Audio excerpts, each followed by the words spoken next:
So, titikman naman natin kung kakanin nila. So, 25 pesos to. Yan. So, meron tayong order na iko, kasaba, tsaka ube.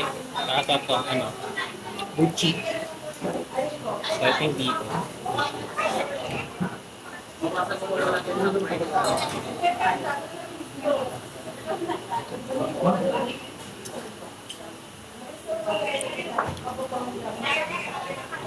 Sarap.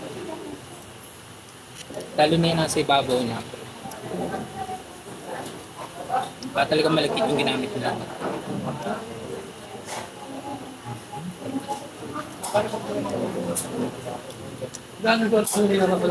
Parang dito pa lang busog ka na eh. Na sobrang siksik niya na eh.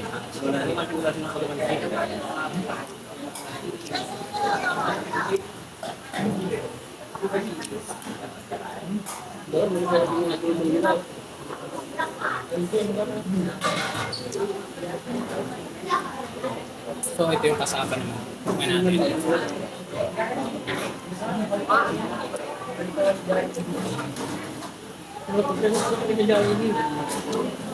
Ito masarap din. Malambot. Tapos napaka-creamy nung nasa ibabaw niya.